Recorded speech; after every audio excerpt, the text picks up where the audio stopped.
The Long Dark, a post-apocalyptic survival thriller. By Kevin Partner. Prologue. Friday, November 13th. Raising his glass, Solly Masters saluted the worst week of his life. "Cheers and good riddance," he said as he drained the bourbon and set the tumbler back onto the sticky mirrored surface of the bar. He glanced up at the clock that sat above the row of liquor bottles. 11:51. Less than 10 minutes to go, and he could start afresh, a free man with a world of possibilities before him. The barkeep, a wide man with dark skin and the patience of Job, offered the bottle and, receiving the slightest of nods, poured another shot. "Thanks, Gabe," Solly said, raising the glass to his lips. The barkeep shrugged lazily. "It's my job, Sol. Don't take it too fast, though, do you hear?" Solly's only response was to give a false smile and watch as Gabriel shuffled off to serve the next loser. What a week, he thought. 7 days ago, he'd been married, technically at least, though the relationship with his wife had in practice been dead for 6 months or so. Maybe longer. He now knew why Bella had been so keen for him to move to New York. Out of sight, out of mind. His childhood sweetheart had become his ex-wife, and now another man had moved into the family home. He thought of his kids, Jake and Maddie. Were they missing him? When would he see them again? He'd barely been home over the past year, since he'd taken the Manhattan job. The job he'd just lost. The chance of a lifetime to work for one of New York's top publishing companies. He'd moved across country and taken up his position as a software engineer, only to find that he'd spent most of his time wiping the butts of the juvenile coders on his team. And then, less than a year later, his company merged with another, and guess what? His team was surplus to requirements. The bottle appeared in his peripheral vision again. Nod. Pour. Sip. And then, to cap it all, his girlfriend had dumped him. Rivka had worked in the same department as him, but had somehow managed to get herself transferred just ahead of the layoffs. They'd met over late-night pizza in the office, just after the divorce paperwork had come through. A shared interest in coding and sci-fi had brought them together. She looked a bit like Annie Lennox, but his guilt got in the way, and no one likes a guilty lover. "Plenty more fish in the sea for a catch like you, Solly," he thought sarcastically.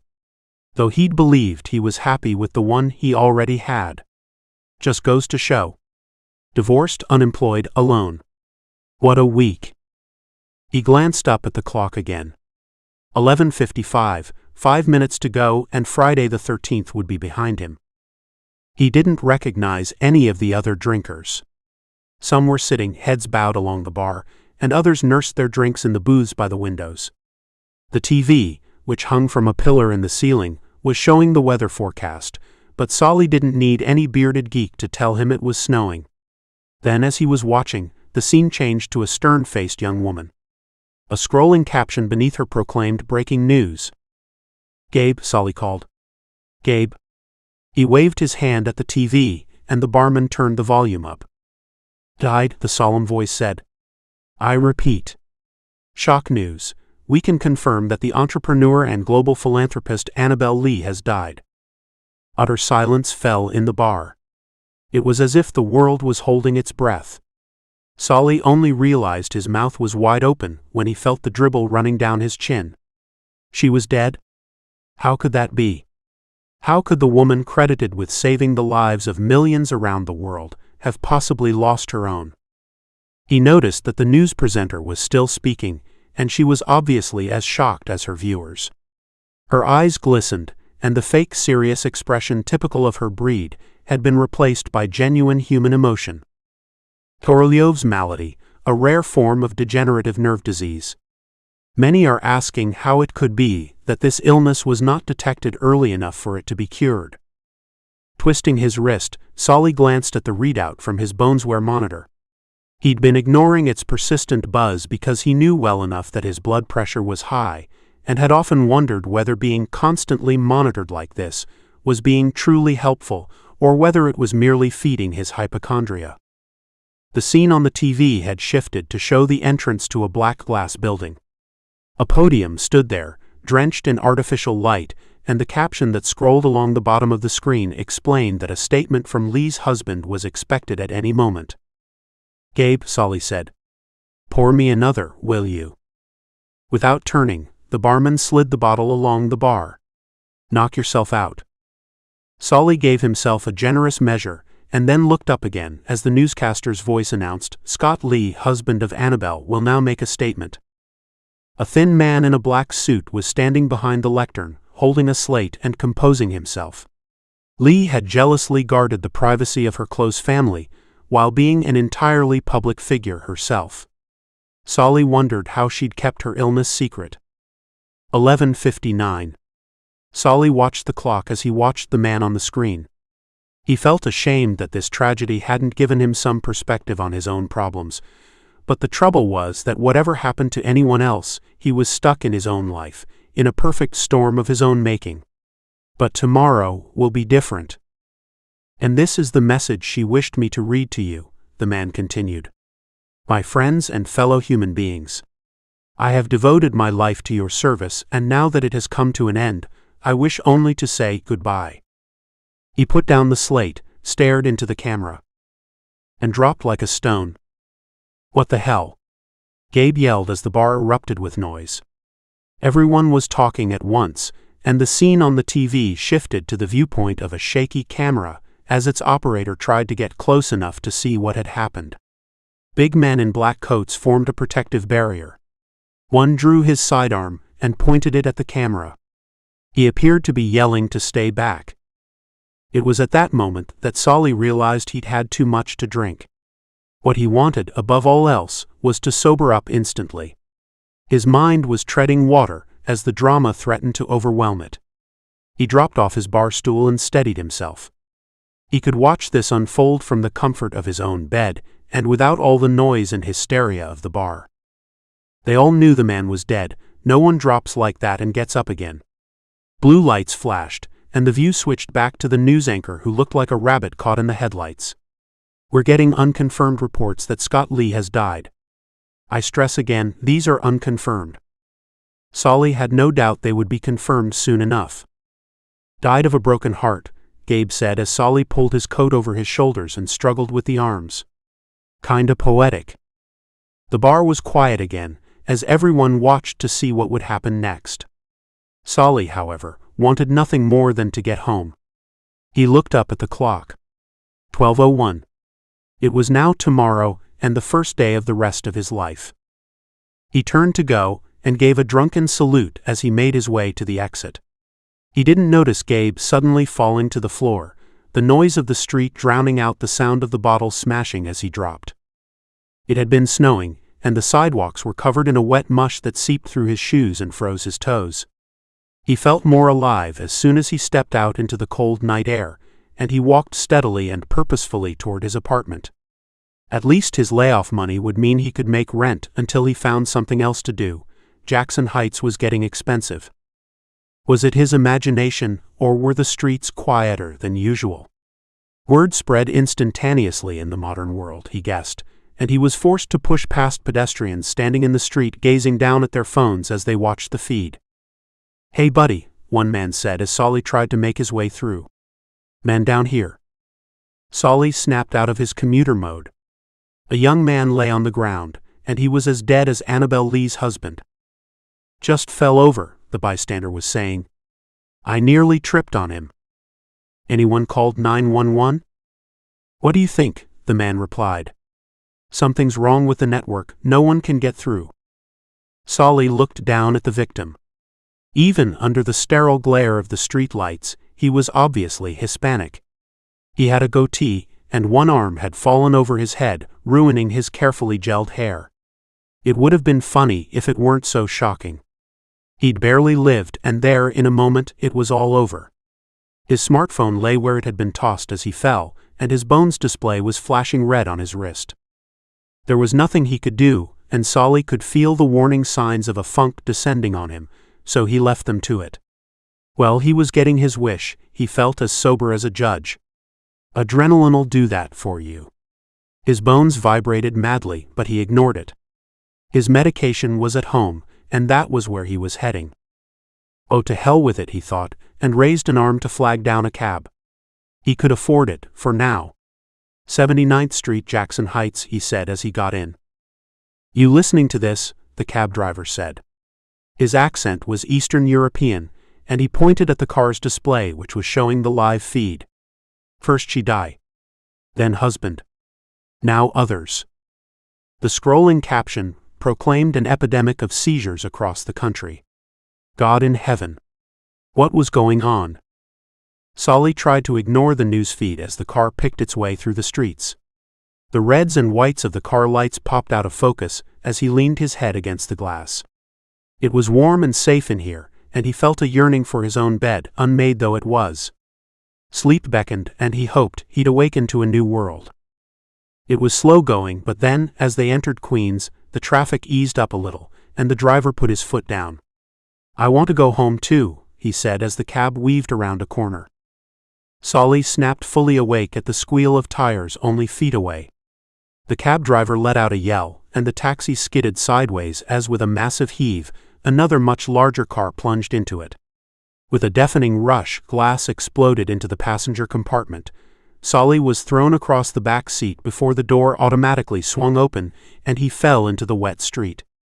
He smelled gasoline and slipped twice as he tried to get up, throwing the slush from his hands. He ran around to the driver's side, but the front end of the big black SUV had compressed it like a compactor, and he could see, without needing to look closely, that the cab driver was dead. Poor devil. All he'd wanted to do was go home. The passenger door of the SUV opened, and a woman got out. My husband, she called out.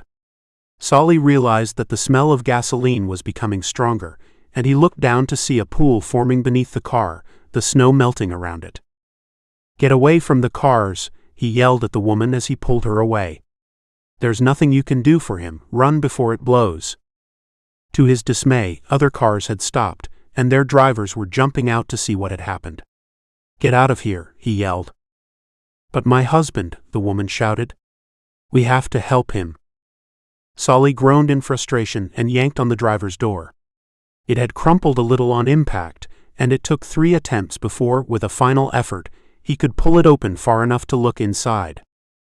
Victor. She was at his shoulder, trying to get past him. The driver was dead, there was no doubt about it. He sat behind the wheel with his head thrown back, his mouth wide open and his eyes staring into the night but seeing nothing. Solly backed out and grabbed her by the arms. Lady, he's dead. I'm sorry, but we have to go now. My children, in the back seat. Seriously? He pulled open the back door. A young child 2 or 3 years old sat in a safety chair.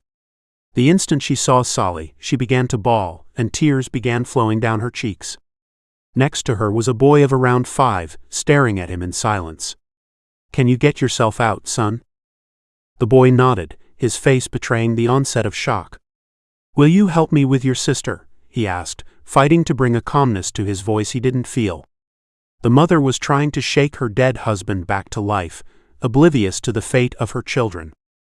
With the boy's help, Solly managed to release the younger child and lift her out. Why were these seats so difficult to use?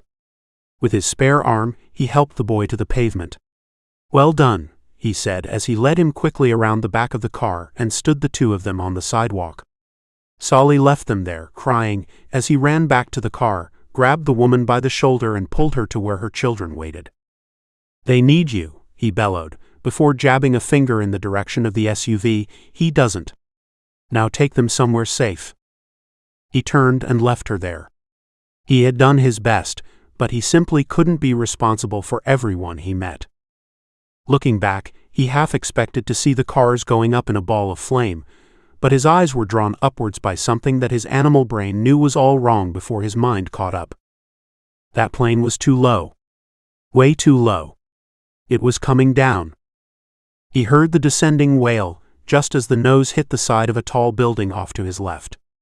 He stood transfixed for long enough to see the fireball erupt, engulfing the plane and running roaring down the side of the building and heading straight for him.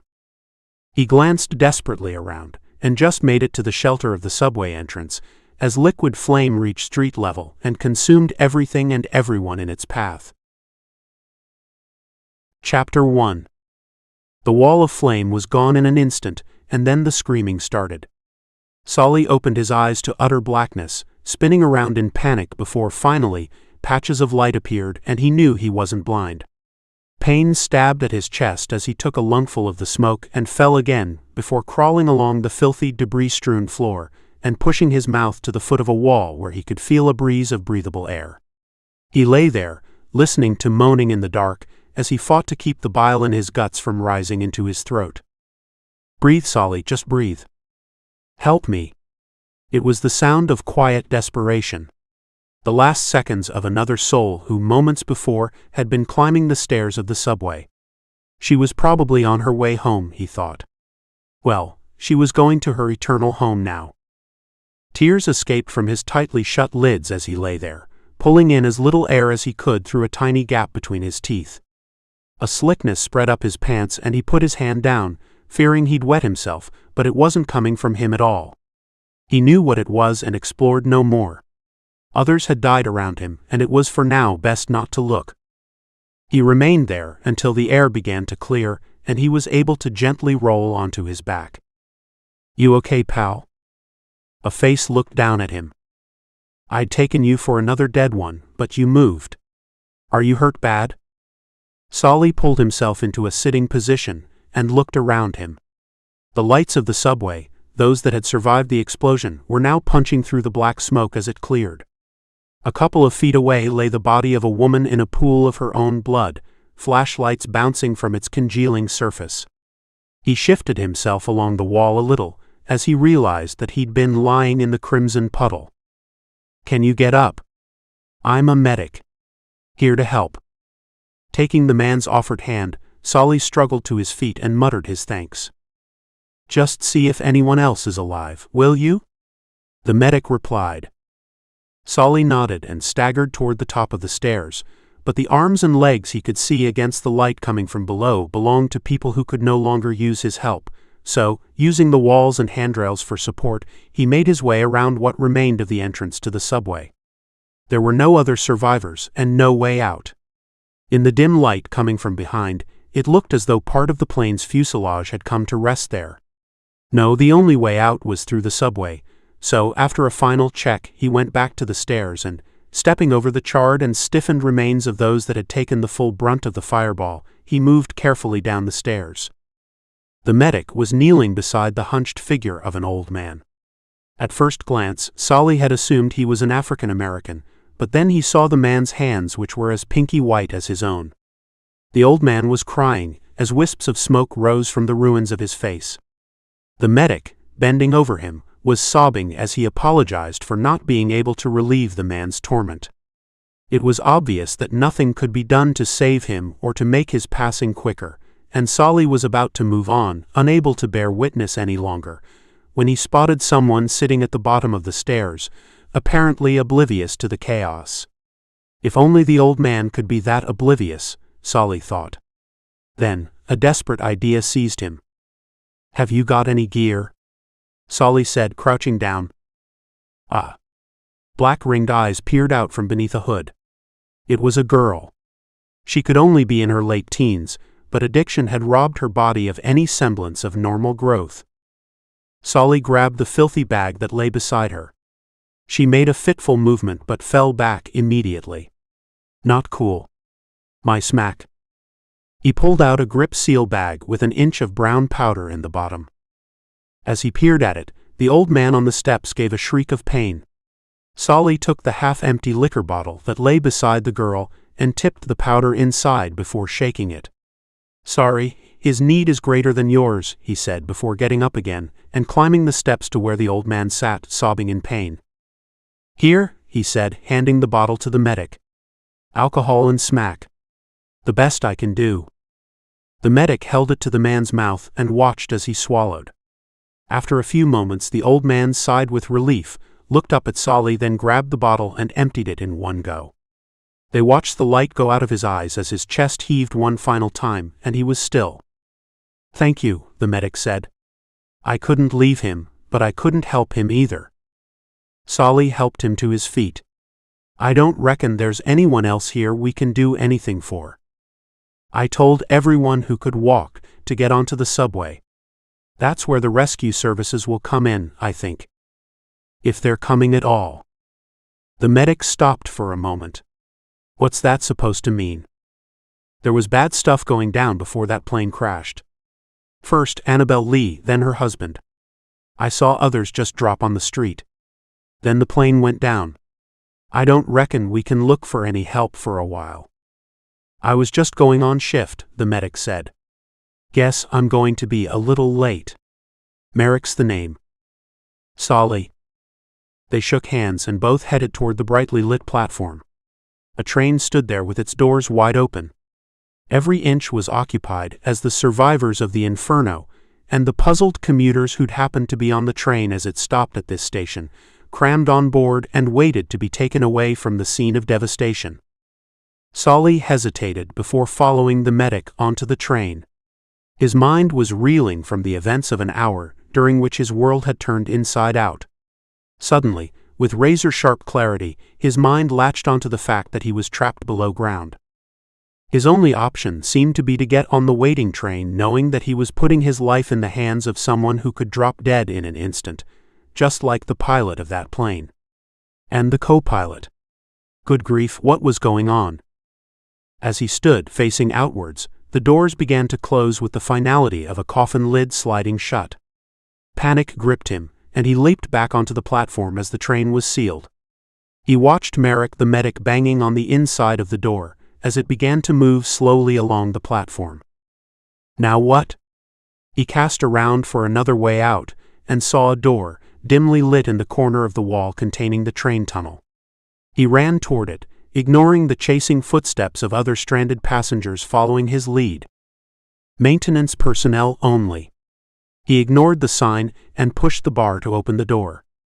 Amber emergency lights illuminated a long and narrow tunnel. "Where do you think it goes?" Solly whipped around to find himself surrounded by a dozen or so frightened people. The clothes of the woman who'd spoken were still smoking. Behind her, the train accelerated as it slid along. "I don't know," he said, "but I'm not staying in here." Another voice piped up, "There'll be another one along soon enough. Safer to wait." "Suit yourself," Solly said. All he cared about was getting back to the surface and out of this tomb-like subway. "See, it's coming in now." They all turned back to the platform as a warm wind played over their faces. "Something's wrong," one of the commuters said. "Sounds like it's coming in too fast. Can't hear the brakes." "Quick, get inside," Solly roared. The first woman, the one with the smoking coat, moved instantly, but the others hesitated. "Come on." Glancing back at the platform, he was just in time to see the blur of a train emerging at full speed out of the tunnel, its front end disappearing almost instantly from his line of sight. He pulled his nearest neighbor into the service shaft and grabbed the handle, but had only pulled the door half closed when, with a sound like a fist connecting with a pane of glass, a white flash of heat pushed it shut and hurled him backwards to sprawl on the floor. The cries of shock died away almost instantly. Solly scrambled to his feet. No one suggested he open the door again.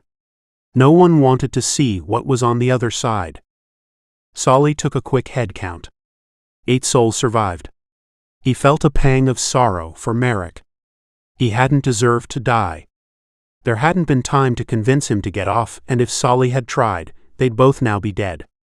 True enough, but it didn't lessen the guilt he felt. "Come on," he said to the woman with the smoking clothes. "Let's see if this leads anywhere useful." "Okay. I'm Mona, by the way." She was a short woman of late middle age with olive skin and hair streaked with gray. "Solly." It seemed utterly bizarre to be observing social niceties when civilization was crumbling around them, but it was somehow comforting. Perhaps when everything's going to pot, the little rituals of normal life are all you have to cling onto. He led them along the passageway. It was obviously intended to allow maintenance crews to service the main tunnel, though he had no intention of trying to get out that way. Solly was hopeful, however, that it would also have access to the surface, so they trudged along with only the sounds of their feet on the slippery floor and half-imagined scurrying sounds to accompany them. Ah. Solly swung around to see a man drop to the floor. Even down here, death was stalking them. He pushed past the others and knelt down. The man, who was large, gray-haired and of oriental appearance, lay with his hand over his chest, staring at nothing. On his wrist his boneswear flashed red as a message scrolled across it: cardiac failure. Seek immediate medical assistance. There was no assistance here. Dropping to the floor beside the body, Solly felt around the man's stubbly neck for a pulse. Nothing. He began compressions while Mona knelt beside him, opened the man's mouth and blew into his lungs. His chest rose and fell, but only in time with Mona's breaths. Solly sat up between compressions and glanced at the boneswear monitor. The display had gone black. Mona began to weep quietly. Solly sighed as he got to his feet and helped her up. "I'm sorry. I don't mean to be callous, but we've got to get out of here or we're no use to anyone. I don't know about you, but I want to call home, see how my kids are." She nodded. "But what killed him? Are we all waiting just to drop down dead?" "I'm not waiting for anything," Solly responded, sounding more determined than he felt. But she had put into words something that had been scaring Solly since the car crash. People were dying. Lots of people. One minute they were walking along, the next they were gone. How was the Grim Reaper deciding who to take, and how was he doing it? Solly glanced down at his own boneswear. It featured its usual warning about his blood pressure, but otherwise looked completely normal. Would it be his turn next? About 100 yards along, he found a vertical ladder that disappeared into the darkness above. "Solly," Mona said as he grabbed hold of the ladder. "What's going on?" "All those people back there, that poor man. The train crash. The airplane." Solly turned to her and gave a sad shrug. "I don't know. Something big is going down, but all I care about right now is getting out of here and back onto the street." "And then what?" "To the apartment he'd called home for the past 18 months. The pure adrenaline of the past hour or so had cleared his mind of the alcohol he'd downed at Gabe's. Good grief, it felt like a lifetime ago. Now, however, he could feel exhaustion creeping back into his muscles and mind. He needed to get back. He needed to call Bella. He gave Mona a brief smile and began climbing the ladder. As he went, he felt the vibrations of others following him. No one wanted to be trapped in the subway. Whatever awaited them up top, it would be good to feel fresh air on his face. He heaved the manhole cover to one side and pulled himself up the last few feet until he was kneeling on the slush-covered sidewalk. They'd emerged beside an intersection. It was now past 1 a.m., but cars were crawling along, ignoring the traffic lights. As his eyes adjusted, he could see that several vehicles had been abandoned, and he knew that whatever had happened around Gabe's and in the subway was killing people here also. His tired eyes focused on the sign, Ditmars Boulevard. He thought for a moment, cursing the fact that he'd traveled everywhere by taxi since he arrived here. Ditmars. Yes, that was it. By sheer good fortune, he wasn't far from home. He helped the others out of the service tunnel. Some of them thanked him, others simply ran off into the darkness, as desperate as he was to get home and find out what was happening. Mona was the last to emerge. "Where are we, Solly?" "The intersection of Grand Central Parkway and Ditmars, LaGuardia's right behind us," he said. "Look, can you get yourself home from here?" She looked around, confused. "I live in Glendale." "Is that near here?" "Haven't got a clue." "It's okay, I'll get a taxi," she said, glancing up and down the road. Solly sighed. "Don't do that, Mona. Look, you can come home with me if you like, and I'll get you home in the morning." The relief was obvious on her face. "Oh, thank you so much." Marvelous. All he wanted was to get back to his apartment as quickly as possible and phone home. "Come on," he said, "we have to move fast." They headed across the intersection as police sirens sounded in the distance. Chapter 2. Solly jogged over the crossing and onto the overpass, then paused, waiting for Mona to catch up with him. He drew long breaths into his aching lungs, still sore from inhaling smoke in the subway, and gazed out over Grand Central Parkway, watching the headlights of cars picking their way through the stranded vehicles. Not long now, and the arteries of the city would clog. Again, he felt the tightness of claustrophobia he'd first experienced underground. Miles and miles of tarmac and concrete between him and the open countryside, and every route to a fast escape was closing up. He pushed down hard on the panic as Mona caught up. "Sorry," she said. "Not so fit as I used to be. I live down on 79th, about a mile. We've got to move fast though. I'm not sure what's going on out there, but it's not likely to be pretty." He scanned the darkness, his ears pricking as sirens wailed. His eye was caught by the movement of a pickup truck that was easing between abandoned cars. It was going at barely walking pace, but something about it made him uneasy. Or maybe he was just jumping at everything now. The sooner he got back to his apartment and his medication, the better. Without warning, his mind's eye flicked to the old man with the burned-off face, and he shook his head, breathed in the cold air, and headed over the bridge. "This way," he called to Mona, who was struggling behind him. He darted off to the right, along a narrow tree-lined road that on a summer's day would probably be pleasant enough. On this snowy night in a dying Manhattan, on the other hand, all he could see were potential hiding places for attackers. He reached the corner and waited again for Mona. A house alarm was blaring, and he thought he could see figures darting to and fro. Surely the rule of law wouldn't break down so quickly. Did others know something he didn't? From the house on the corner rose a cry of grief, and he knew another person had dropped. Over Mona's shoulder, he saw the pickup as it turned into the road they'd just walked along. "You need to lose that bag," he said. "What?" Her face darkened with suspicion. "I don't want it," he said, "but they probably do." He gestured at the truck behind them. "They're probably looters looking for easy pickings. At least I hope so. That fancy bag has gotten their attention." "No. It's got my stuff in it." The pickup truck accelerated toward them. Solly was faced with a choice: rip the bag from her shoulder or grab Mona and run for it. "Come on," he said, pulling on her hand and heading around the corner. He heard the rev of the pickup's engine.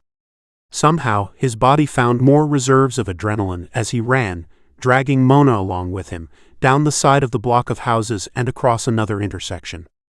Oddly, this one was largely deserted, with only a handful of cars dotted around and even fewer moving. He pulled his collar up against the icy wind that whipped across the road as they ran. A fast food restaurant stood on the corner, so they sought shelter against its red brick wall, and as Mona panted, Solly peered back the way they'd come. No sign of the pickup now. His rational mind relaxed a little. After all, why pursue them when there must have been richer pickings? But his lizard brain was buzzing a warning. Something was wrong. He felt like the mouse that thinks it has outwitted the cat just as the paw drops. "You okay?" Mona nodded, though he could see she was exhausted. Then, just as he was about to slide along the wall and down 80th Street, he heard the revving of a truck engine. They were coming. Instinctively, he pushed on the door of the diner, and to his surprise, it opened. "In here," he yelled. She followed him inside, and he slammed the door shut. It was dark inside, and the air smelled of curry. Solly slid the nearest table against the door and piled chairs on top as fists thumped on the door outside. "It won't hold," he said. "We need to find another way out."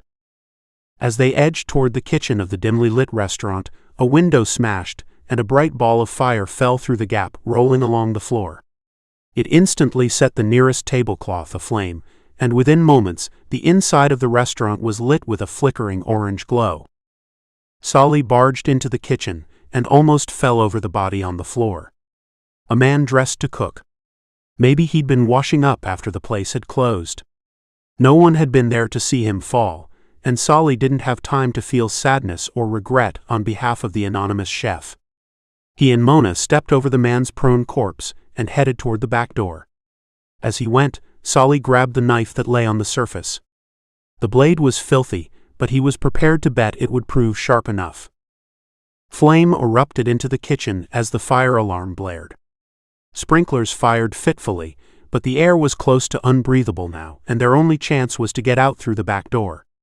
Solly burst through it, and found himself in a small yard surrounded by a brick wall topped with a wire fence. Mona shrieked. A huge man had leapt down from the wall and was pulling on her bag as another man, lean and wiry, followed him and faced Solly. This one was dressed in a dark winter coat and torn jeans, his face a mass of tattoos and murder in his eyes. "What you got?" he said in a broad Eastern accent. "iPhone? Here, give it to me. Maybe you live." Solly had few friends, and even the most generous of them wouldn't call him a man of action. But every man, every person, has their limit. He hefted the knife. "Let her go and get out of here," he said, desperately trying to keep his voice steady.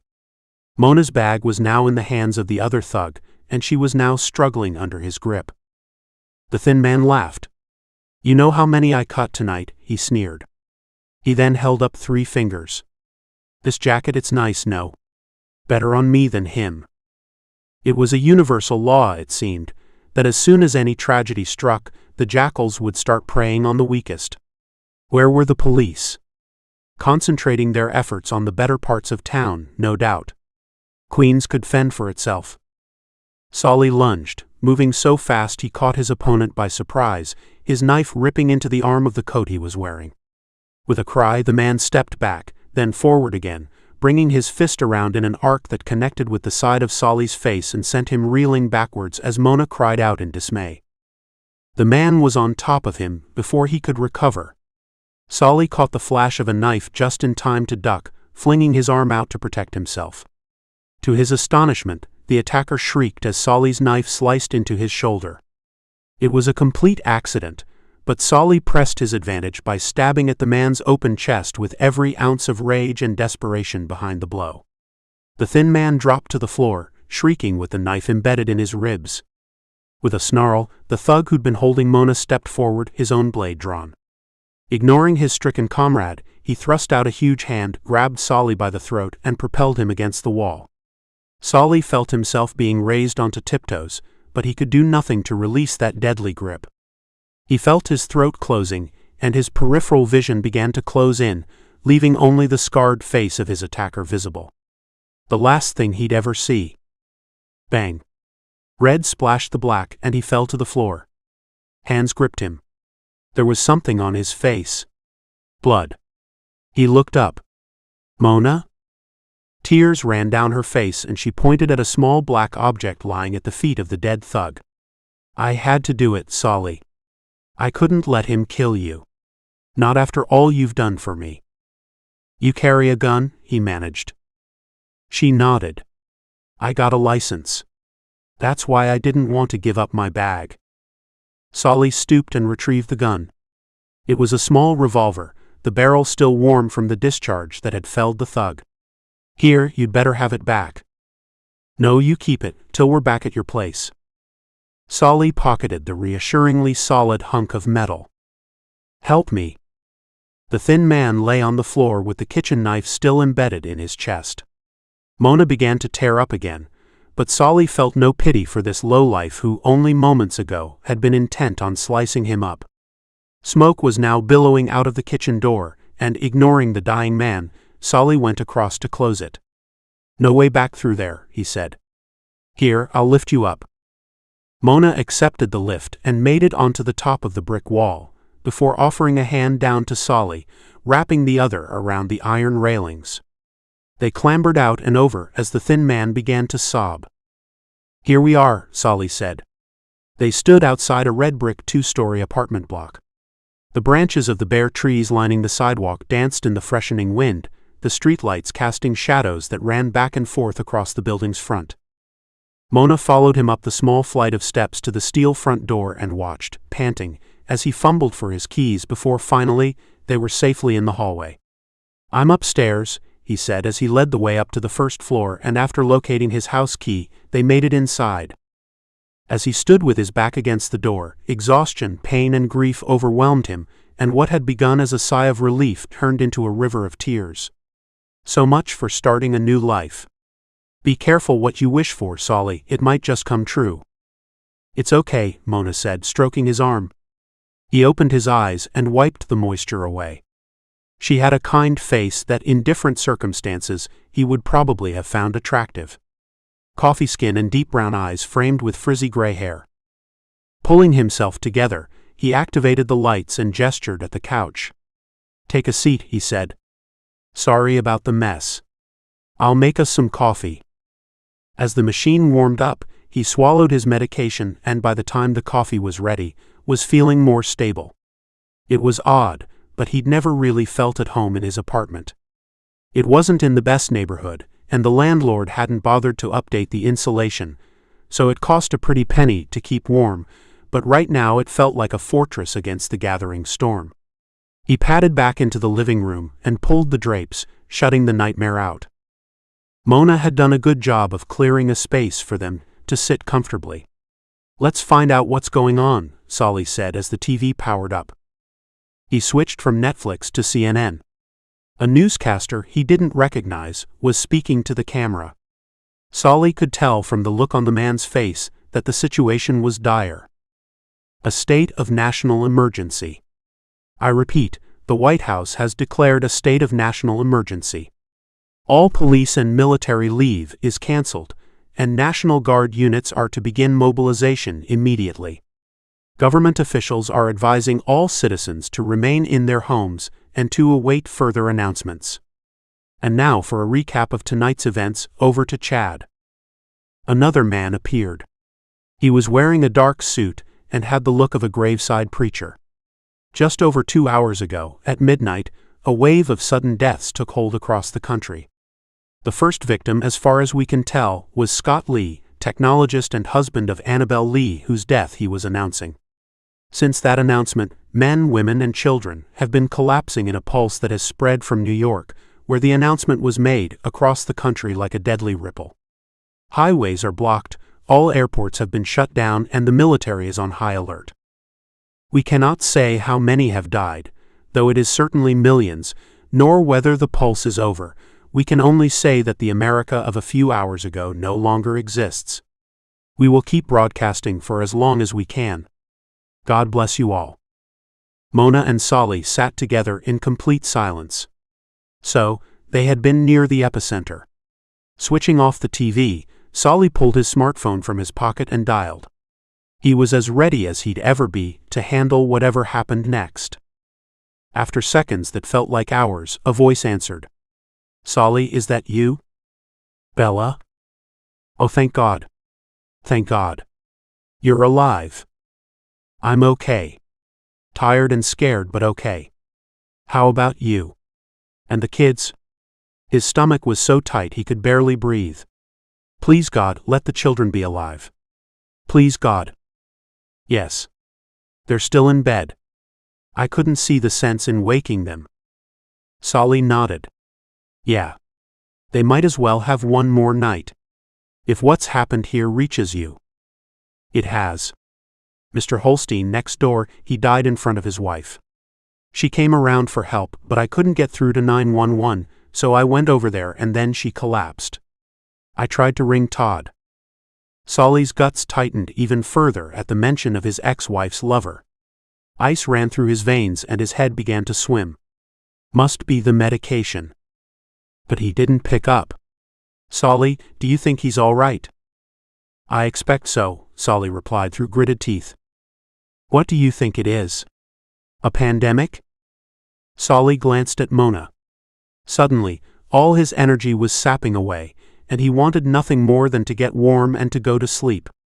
"No, it's been much too fast for that. Look, Bella, the government says to hole up, and for once I agree with them. I'll call in the morning and we—" He heard Mona cry out, felt the wetness run down his leg and collapsed sideways as darkness enveloped him.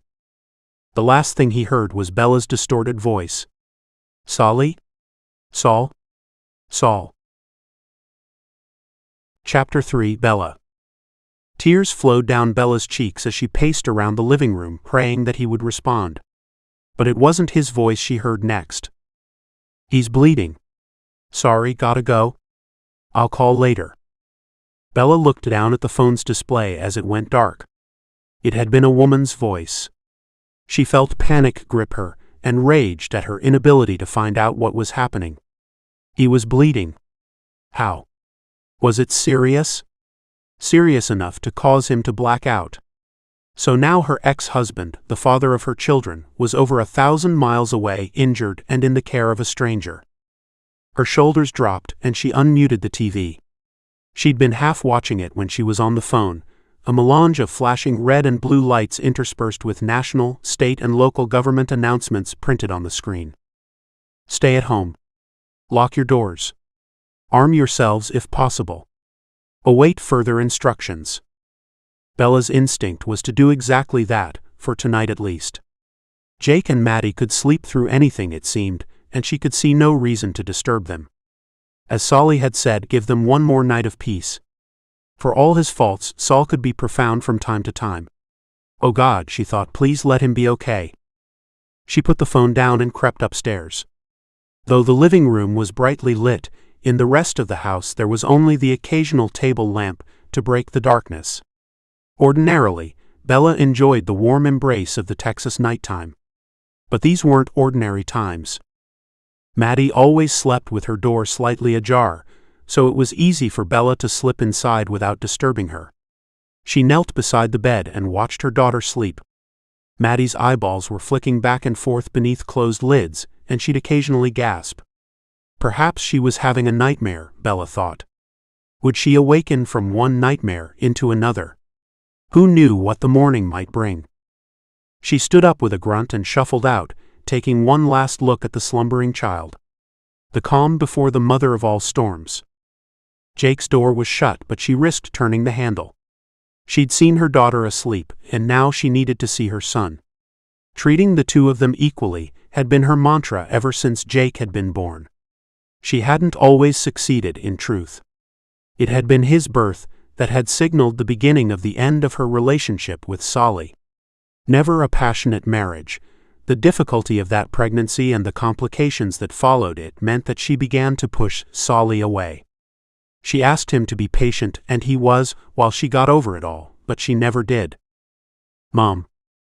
Sorry, honey. I didn't mean to wake you. Jake rolled over and rubbed his eyes. I thought I heard voices. It must have been a dream. Go back to sleep. He snuggled down, pulling his comforter around his chin.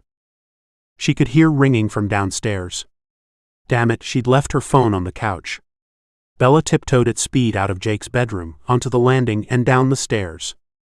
By the time she'd reached the living room, she realized it was the house phone that was ringing, and it had switched to answer phone. Darn this infernal contraption, said a familiar voice through the speaker. Should I talk now? Hello? Bella yanked the handset to her ear. Hello, Pop. Isabella? Is that you? Who else calls you Pop? Well, your brother, for one. But you didn't ring him, you rang me. I know that. I'm not completely Meshuggah, you know. She waited for him to come to the point. He never rang this late, so she knew he must have seen the news, but she didn't want to break the spell. For a few seconds there, they were father and daughter again, verbally sparring as if nothing was wrong. You know people are dying over here, he said. She tightened her grip on the handset. What's happened? I was watching the news when I saw that woman was dead, Lee. Then her husband dies right in front of the cameras. Then I heard a shout from next door, but I didn't pay much heed. Old Jeremiah's a bit soft in the head these days. Then there was a whole heap of commotion. I went out of my room, and people were running up and down. One dropped dead right in front of me. Where are you now, Dad? I went back into my room and locked the door. Then the news reports started coming in, and I thought you'd ring to see if I was okay, though I know you've got the kids to worry about. But then I needed to know you were all right, and I couldn't wait no longer. The line went quiet for a moment. I think I'm the only one left, Bella. It's all quiet outside. Not the quiet of people sleeping, neither. They're dead. I know it. I'm coming to get you. He didn't argue, and that on its own frightened her more than anything. Maddie and Jake sat, sleepy-eyed on the couch as Bella made a flask of coffee for the journey. It was only a half-hour trip from their house in Baytown to the care home where her father lived, but she was worried that she would hit a wall at some point on the journey, so she was carrying caffeine. She was also carrying a Bursa Thunder 380. The doorbell rang as she was pouring coffee into the flask. "Damn it," she said, before running her hand under the cold water tap. "No, I'll go." Maddie had gone for the door and, true to form, had answered it before Bella could intercept her. Maddie had a legendary ability to hear warnings too late. It was as if the speed of sound didn't apply to her. "It's Uncle Todd," she said. "Oh, thank heaven. The first thing to go right today." She flung herself into his strong arms. "I'm so glad you're okay." "Solid as a rock, I am." "You know that," he responded before pushing her back so he could examine her at arm's length. "You look exhausted, though." 2 a.m. was no time for feminine pride, but she straightened herself up and tried to smooth her hair down. "No, don't do that," Todd said gently. "I like it a little messed up." Bella snorted. "Well, you got a bargain in me then. I'm more than a little messed up." "That wasn't what I meant, and you know it." Todd took her by the hand, and they went into the kitchen. "What do you think's going on?" She shrugged as she poured coffee into the flask. "I don't know. People dropping dead for no reason." "There must be a reason, though. Or do you reckon it's a plague, like in the Bible? Locusts and all?" "Don't mock me, Todd. For all I know, that's exactly what's happening." He subsided at this, and watched her screw the cap onto the flask and take an extra mug from the cabinet. She turned and embraced him. Todd was an easy man to hug, well-built with a face that wouldn't have looked out of place on a Greek sculpture and a body to match. She'd struck Patert when he'd strolled into the office as the new boy. Only a couple of years younger than her, she'd enjoyed the slight thrill of having a boy toy. Though what he saw in her was a mystery, she was shorter than average with a mother's middle and a face that could only be described as pretty by the right person in the right light. But Todd was not a complicated man. When she'd asked what it was about her that first caught his attention, his answer was only 3 letters long and rhymed with gas. "We're going to get Dad," she said. "Will you come?" His face broke into a smile. "Of course. I'll drive, you ride shotgun." She was so glad he was coming that she swallowed her annoyance at the casual misogyny. She was at least as good a driver as him. And he was probably a better shot, having had a lot more experience of weapons than she had. But let him drive. She'd done her best to answer the questions Jake and Maddie had plied her with in a way that wouldn't freak them out too much, but it soon became apparent, as they turned onto the 146, that she wouldn't be able to shield them from the naked truth of the world outside. In their house they could pretend that all was normal, out here it was chaos. "Watch out!" Bella yelled. The car swerved. "I see it." Todd pulled into the side of the road and opened the door. "Don't get out." He leaned back into the car. That was a woman in the road. "I can't leave her in the street." Bella watched as Todd shut the door and walked back to where the shape lay beside its car on the asphalt. He knelt and rolled the woman onto her back. She could see from here that the bones wear on her wrist was flashing red. Todd took a look at it, shook his head, then got up from his haunches and dragged the body to the side of the road. He stood up, then looked at Bella through the back car window, a look of utter horror on his face. He ran back and motioned for Bella to wind down the window. She stabbed the button. "That's far enough," he said when it was open a few inches. "What are you doing?" He was standing several feet away from the car and shouting through the gap. "What if it is a disease? I might have just caught it. I ain't getting back in the car and giving it to you. Leave me out here, I'll walk home." Maddie began to protest from the back seat, but Bella put out her hand to silence her. "It's not a disease." "How can it be?" "Herb got it, you know Herb from next door, he got it and he hasn't been out in weeks. The news said it can't be a plague, people are dying too quickly, too close together. Look, get inside, Todd. You don't think I'd let you endanger the kids, do you? We're safer with you." After a few moments, he relented. "Poor woman," he said. "Just lying there where she fell. Probably crossing the street." "We need to get to Dad," Bella said, laying her hand on his arm. He was shaking. He punched the ignition, turned on the radio, and tuned to the local news. "Are going to announce a curfew. In the meantime, residents are instructed to remain in their homes." The announcer's voice betrayed her panic as she read. "Some of the reports we're getting are impossible to believe, but ambulances have been called to a number of police stations to deal with multiple deaths among officers. Some are speculating that Texas is, as of this moment, without any effective law enforcement." Switching the radio off again, Todd turned to Bella. "We need to get your dad, then I'm gonna have to check on my parents. Good grief, it feels like the world's coming to an end." The further they traveled, the harder the journey became. A couple of times they were forced off-road, and Bella felt glad they'd come in Todd's Ford WD Honda as they slipped their way through the mud, picking a route past abandoned cars. There were more bodies in the road, but Todd didn't stop again. He had only one aim in mind: get to the care home, then get back as soon as possible. Bella glanced down at her boneswear device. Elevated heart rate, high levels of adrenaline. Nothing out of the ordinary, given the circumstances. What was killing people? So many people. Would she be next? Or would it be the children? She turned in her seat to see them asleep, leaning into each other with their heads bobbing to the rhythm of the car. Tears fell again. She felt as though they were being stalked by an invisible assassin, and there was no way to know who would be taken next. She could see the display of Maddie's watch as light from the street lamps outside flashed off its glossy black surface. No readings, no warnings, all perfectly normal. She'd laughed at her father when he'd stubbornly refused to have his pacemaker upgraded. It was years ago now when the first version of the Bones system was brought to market with its promise of affordable health insurance for all users. Solly had talked her into getting retrofitted, and then when he'd gotten his fancy new job in New York, they'd qualified for an upgrade, so all four of them now had the latest and greatest in Chinese technology embedded beneath their left shoulder blades and integrated into every vital organ. Bones had been hailed as a modern marvel, and accounts of people revived from cardiac arrest or having diseases diagnosed before they'd had a chance to spread had become so common that the media had stopped reporting them.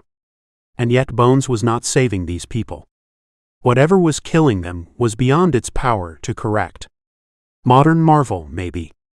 But Bones was no miracle cure. The Grim Reaper had struck back with a vengeance. Ah! Todd let out a cry, and the car lurched first one way then the other. Instinctively, Bella reached out and grabbed the steering wheel. "Todd." He fell sideways onto her shoulder, non-responsive. Maddie screamed, and Jake leapt forward to push Todd back into position. "Uncle Todd." They swung from side to side as Bella tried to keep them on the road. Todd's foot was pushing down on the gas, and the car was shifting up through the gears. "Jake." The boy had unclipped his belt and had disappeared behind the seat. Bella looked down and saw his hand appear between Todd's leg and the driver's door. She looked back at the road. No. Yanking back on the steering, the car swerved into the fast lane. With a screeching of metal on metal, they bounced off the side of a stationary truck she'd seen at the last moment, then lurched back to the right. But she'd overcompensated. They were going too fast. The car plunged off the side of the road, and they were thrown about as it glanced off a telephone pole and into the scrub. Bella cried out as they headed for a long concrete wall, trying desperately to spin the car when, only yards from impact, the engine died and the SUV came to a halt. Jake had pulled Todd's foot from the gas. After taking a breath and checking that Maddie was okay, Bella unclipped herself and leaned over to Todd, whose head was resting against the side window where he'd been thrown as they spun. She didn't need to look at his boneswear to know that he was dead. Maddie sobbed, and Bella could see out of the corner of her eye that Jake was curled up in the corner of the back seat shaking. The only lights were those of the car's instrument panel. Outside it was dark. Chapter 4. Polly. Deputy Paulina Ramos signed her name at the bottom of the report form and settled back with a sigh. She wiped the tiredness from her eyes and surveyed the wreckage of her desk. Sheriff McGovern was neither a patient man nor a tolerant one, and he'd likely have a fit if he saw her working in such a mess. That was why she liked the night shift. She could do things in her own way without anyone looking over her shoulder. Her way was inefficient and at times frustrating, but it was her way. Her rebellious nature had been one reason she'd been forced to leave the military before her career had gotten going. Her pregnancy was the other. Her mind darted down the west coast to L.A., where Luna was having a holiday with Polly's brother Alejandro. She gazed out of the window at Main Street as a couple went by huddled into their winter coats. Yes, Luna was better off in L.A., though Polly missed her dreadfully. She glanced up at the clock before settling back to her paperwork. Nearly midnight, and here she was alone with Charlie Givens, petty thief and general pain in the butt. She read through the crime report again, scrutinizing it for any errors in fact or any spelling mistakes the sheriff might spot when he read through it. Working late was not an excuse for sloppiness, according to McGovern. On this occasion, Charlie had been caught attempting to steal a bottle of spirits from Ganguly's pharmacy earlier that day. Deputy Johns had cuffed him and brought him in, but hadn't quite had time to fill out the report before going off duty. Right. No mistakes she could see. Good. She put the paperwork back in the thick folder marked Givens CS, got up and deposited it on the sheriff's desk. Slap bang in the middle but slightly on the skew. It was tough being a rebel in the sheriff's department of Arbroath, Kalama County, Washington, so you had to take your fun where you could. Givens himself was fast asleep on the bed in his cell when she went to check on him. He was oblivious to the work he caused as he stumbled his alcoholic way through the town and environs. Basically harmless but an absolute pain nonetheless. A phone rang upstairs. She ran up to her desk and picked it up. Sheriff's Office, Deputy Ramos. Is that you, Polly? It was the voice of an old man. It's Victor.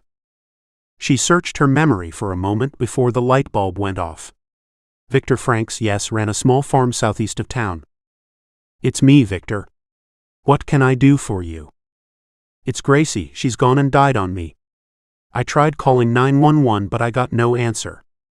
Oh, Victor, I'm so sorry. But you really should get hold of your doctor, it's not a police matter.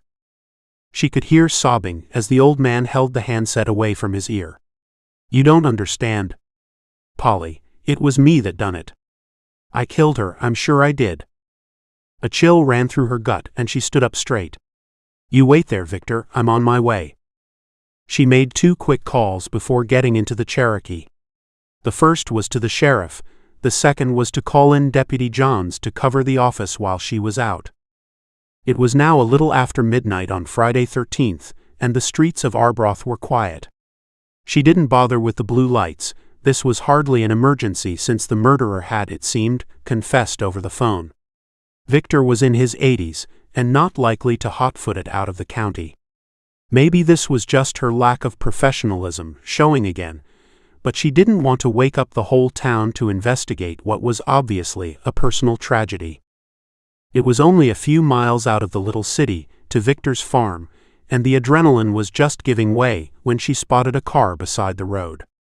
It was odd enough to see a vehicle out here, but the angle it had ended up at reminded her more of a road accident than deliberate parking. As she slowed down, 2 shapes darted out and flung their hands out as if imploring her to stop. She slammed her foot on the brake pedal, flicked on her blue lights and drawing her weapon, got out of the car. They were children. Both girls. The older one ran up to her. Help.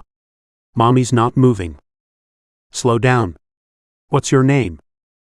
Tamsin Crowley. I'm 8. I'm Polly. Is this your sister? The girl nodded. She's Rebecca. She's little. Please help my mommy. I will, Tamsin. Now, I want you and Rebecca to sit in my car while I take a look. Can you do that? The older girl nodded. Once they were safely inside, Polly went to the parked car. Aside from its positioning, and she'd seen worse, there was nothing obviously amiss.